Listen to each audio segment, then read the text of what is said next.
ಸ್ನೇಹಿತರೆ ನಮಸ್ಕಾರ. ನಾನು ಮಧು ಅಂತ ನೆಟ್ ಸರ್ಫಿಂದ ನಾನು ಮಾತಾಡ್ತಾ ಇದ್ದೀನಿ.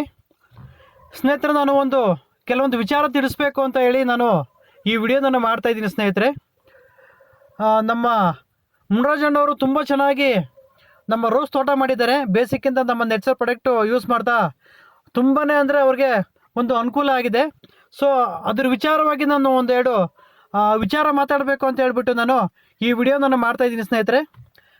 ಮತ್ತು ಎಲ್ಲರೂ ವಿಚಾರ ತಿಳಿಯೋಕ್ಕಿಂತ ಮುಂಚೆ ಯಾರೆಲ್ಲ ನಮ್ಮ ಯೂಟ್ಯೂಬ್ ಚಾನಲ್ ನೋಡ್ತಾ ಇದ್ದೀರಾ, ದಯವಿಟ್ಟು ನಮ್ಮ ವೀಡಿಯೋಸ್ನ ನೀವೆಲ್ಲರೂ ಸಬ್ಸ್ಕ್ರೈಬ್ ಮಾಡಿ, ಮತ್ತು ಅದೇ ರೀತಿ ಈ ವಿಡಿಯೋನ ನೀವು ಶೇರ್ ಮಾಡಬೇಕು ಅಂತ ನಾನು ಮನವಿ ಮಾಡ್ಕೊತೀನಿ ಸ್ನೇಹಿತರೆ.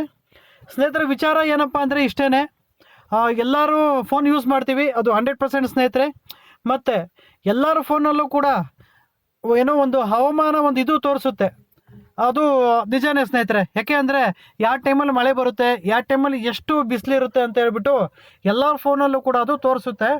ಸೊ ನಾವು ಏನು ಮಾಡಬೇಕು ಅಂದರೆ, ಏನೇ ನಾವು ಸ್ಪ್ರೇ ಮಾಡಬೇಕಾದ್ರೆ ನಾಳೆ ದಿನ ಮಳೆ ಬರುತ್ತೆ ಅಂದರೆ ನಾವು ಇನ್ ಕೇಸ್ ನಾವು ಪ್ರಿಕಾಷನರಿ ನಾವು ಏನು ಮಾಡಬೇಕು, ತ್ರಿಪ್ಸ್ಗೆ ನಾವು ಇವತ್ತೇ ಸ್ಪ್ರೇ ಮಾಡಬೇಕು ಸ್ನೇಹಿತರೆ.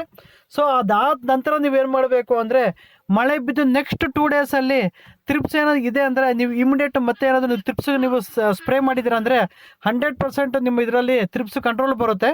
ಸೊ ಮತ್ತು ಅದೇ ರೀತಿ ಸ್ನೇಹಿತರೆ, ಈಗ ನಾವು ಹೆಚ್ಚಾಗಿ ನಾವು ನೋಡ್ತಾ ಇದ್ದೀವಿ ಎಲೆ ಉದುರುವಿಕೆ. ಅಂದರೆ ನೀವು ಏನೇ ಸ್ಪ್ರೇ ಮಾಡಿದ್ರೂ ನಿಮ್ಮದರಲ್ಲಿ ತುಂಬ ನಿಮಗೆ ಎಲೆ ಉದುರ್ತಾ ಇದೆ.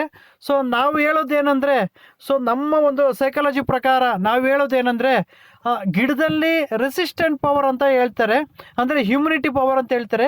ಅದನ್ನು ನಾವು ಎಷ್ಟು ಚೆನ್ನಾಗಿ ನಾವು ಗಿಡದಲ್ಲಿ ನಾವು ಕಾಪಾಡ್ತೀವಿ, ಅಷ್ಟು ನಮ್ಮ ಇದರಲ್ಲಿ ಎಲೆ ಉದುರಲ್ಲ, ಹೂವು ಕ್ವಾಲಿಟಿ ತುಂಬ ಚೆನ್ನಾಗಿರುತ್ತೆ ಅಂತ ನಾನು ಹೇಳೋದಕ್ಕೆ ಇಷ್ಟಪಡ್ತೀನಿ ಸ್ನೇಹಿತರೆ.